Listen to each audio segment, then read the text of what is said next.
नमस्कार, public Asia news में आपका स्वागत है। हमने आपको 2 दिन पहले एक खबर दिखाई थी न्यायखंड 2 की, जहां पर जीडीए की लापरवाही से एक मकान की छज्जा गिर गया। इस हादसे में हालांकि कोई घायल तो नहीं हुआ, लेकिन बड़ा हादसा टल गया। लेकिन 24 घंटे बीत जाने के बाद भी जीडीए का ना तो कोई अधिकारी घटनास्थल पर पहुंचा अभी तक, ना ही उस मामले की कोई जांच हुई। जर्जर हालत में मकान पूरी तरीके से गिरने के लिए तैयार है। जब जीडीए को हमने अवगत कराया तो जीडीए के अधिकारियों का कहना है कि 30 साल पहले इसकी रजिस्ट्री हो चुकी है और अब इसकी मेंटेनेंस की जिम्मेदारी मकान मालिक की है। जीडीए के अधिकारियों को पहले तो हम ये बता दें कि जो मकान की छज्जा गिरा है वो जीडीए का कैंसिल मकान है। कैंसिल मकान का राइट्स जीडीए का होता है, जीडीए को उसकी मरम्मत करनी होती है, लेकिन कर्मचारियों ने ना तो उस पर कोई काम किया, ना ही जीडीए के अधिकारियों ने कभी उसका मौका मुआयना किया। इस पर हमारी विशेष संवाददाता मानसी शर्मा ने की खास कवरेज। दिखाते हैं आपको पूरा मामला। 2 दिन पहले गाजियाबाद इंदिरापुरम न्यायखंड 2 की रिपोर्ट हमने दिखाई थी। मात्र 10 मिनट की बारिश से ये जो छज्जा है, न्यायखंड 2 में जो घर हैं, इनके छज्जे गिर गए थे। यहाँ एक टेंट हाउस वाले जी की दुकान है जिनका नौकर चाय पी रहा था और बड़ी दुर्घटना होते होते बची। आज तकरीबन 2 दिन बीत रहे हैं और इस बारे में जीडीए अधिकारियों ने, क्षेत्रीय जीडीए अधिकारियों ने किसी भी चीज़ की सुध नहीं ली है। मीडिया ने जब जीडीए अधिकारियों से बात करनी चाही तो उन्होंने यह बताया कि ये जो मकान है ये सेल्फ कंस्ट्रक्टेड हो रहे हैं और सेल्फ मेंटेन होते हैं।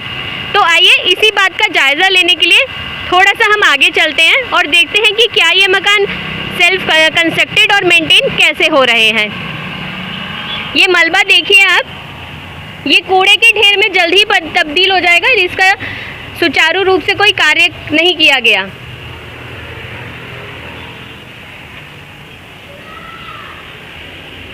यहाँ के लोगों से जब हमने उस दिन बात करनी चाही तो उन्होंने हमें ये बताया कि इन मकानों की कोई देखभाल नहीं होती है जीडीए की तरफ से, और यहाँ पे कई मकान ऐसे हैं जो किसको अलॉट है ये भी नहीं पता है।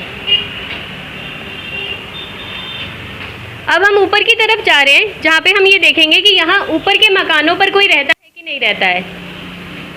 यहाँ पे कुछ ऑफिस हैं और ऑफिस के साथ ही ये हम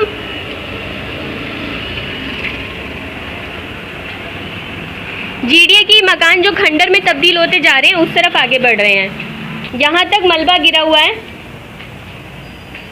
इतना भयंकर हाल है इनका कि ये मकान जल्द ही खंडरों में तब्दील हो जाएंगे और पता भी नहीं चलेगा। ये ऊपर की मंजिल है जो गिरी है, हम आपको फोकस करके दिखाते हैं थोड़ा सा। देखिए ये सरिये कैसे निकले पड़े हैं। थोड़ा सा जोखिम उठाते हुए और आगे बढ़ते हैं, देखते हैं कि ऊपर का क्या हाल है।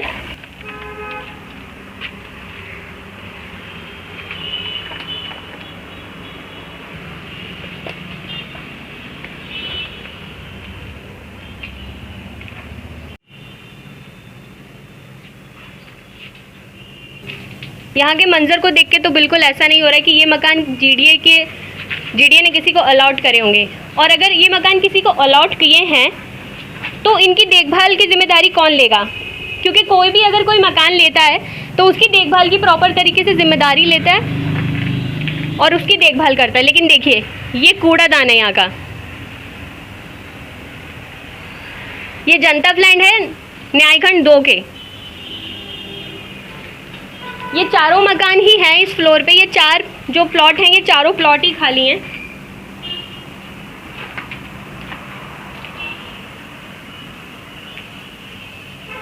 इस फ्लोर के बारे में हमें ये भी पता चला है कि यहाँ पे कई बार असामाजिक तत्व भी होते हैं और इधर से जो छत की सीढ़ियाँ जाती हैं उनका तो कोई पता ठिकाना नहीं है। तो हम और जोखिम में आगे नहीं जाना चाहेंगे क्योंकि वहाँ पे छज्जा ही नहीं है कि जिससे हम आपको आगे का छत का दिखा सकें कि जहाँ पे पेड़ भी लगे हुए हैं, पीपल के पेड़ उगे हुए हैं।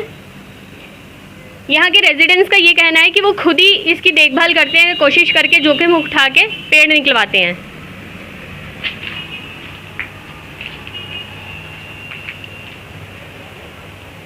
तो क्या लगता है आपको, जब ये मकान किसी को अलॉट ही नहीं हुए हैं या कोई इसका अलॉटमेंट हो रखा है, तो उसकी देखभाल की जिम्मेदारी किसकी बनती है?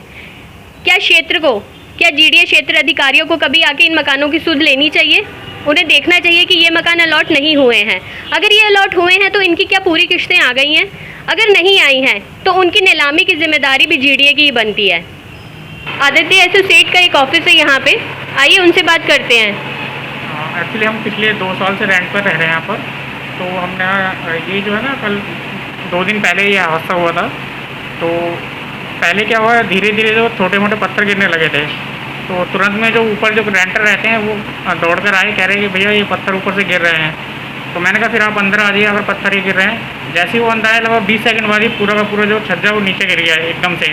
वो तो अच्छा गनीमत ये हुई कि कोई नीचे था नहीं, क्योंकि बारिश हो रही थी, सभी लोग जो अंदर दुकानों में थे, तो कोई बड़ा हादसा होने से टल गया इस जगह। ठीक है, बाकी जो है जीडीए की तरफ से यहाँ पे कोई कोई जो है एक्शन नहीं लिया जाता यहाँ पे। और जो है कोई यहाँ पे कोई शासन प्रशासन की कोई। आपने कभी किसी को देखा कोई ऊपर आया हो? क्योंकि ऊपर की जो मंजिल है वहाँ पे कोई भी नहीं रहता है, कूड़ा कचरा काफ़ी है। एक्चुअली क्या ना, ऊपर जो है पूरा फ्लोर जो है, तीनों फ्लोर ऑलमोस्ट खाली पड़े हुए हैं ये। ठीक है, तो कोई रहता नहीं है। जो ऑनर हैं वो भी जो है बस ताला लगा के चले गए हैं। मोटर चलती रहती है, पानी चलता रहता है, तो पानी जो रिश्ता रहता है वो सारा जो गल रखा है, कोई ध्यान ही नहीं देता इसकी तरफ। तो देखा आपने, प्रशासन की तरफ से किसी भी तरह की कोई जिम्मेदारी लेने को तैयार नहीं है। मकान किसको अलॉट है, कौन उनकी देखभाल करेगा, इस बारे में किसी को भी नहीं पता है। जो लोग यहाँ पे रह रहे हैं वो बहुत ही रिस्क फैक्टर को लेते हुए रह रहे हैं, जो कि जल्दी यहाँ से शिफ्ट करना चाहते हैं। देखा आपने, हमारी विशेष संवाददाता मानसी शर्मा ने खतरों पर खेलकर जो कवरेज आपको दिखाई है, आपको उस मकान तक लेके गई है। देख सकते हैं क्या हालत उस मकान की। हम इस खबर को आपको इसलिए दिखा रहे हैं जिससे आप सुरक्षित रह सके। और जीडीए अधिकारियों से हम वार्ता करेंगे इस मामले में और आवश्यक कार्रवाई के लिए वीसी को बताएंगे। क्या अपडेट रहेगा फिर बताते हैं। और ऐसी हमारी खास खबरों के लिए पब्लिक एशिया के साथ बने रहिए और हमें लिंक्डइन, फेसबुक, ट्विटर पे फॉलो करें और पब्लिक एशिया को सब्सक्राइब करें। ताज़ा और रोचक खबरों के लिए यूं ही जुड़े रहें हमारे साथ। और हाँ, हमें सब्सक्राइब करना ना भूलें। नीचे दिए बेल आइकन को ज़रूर प्रेस करें।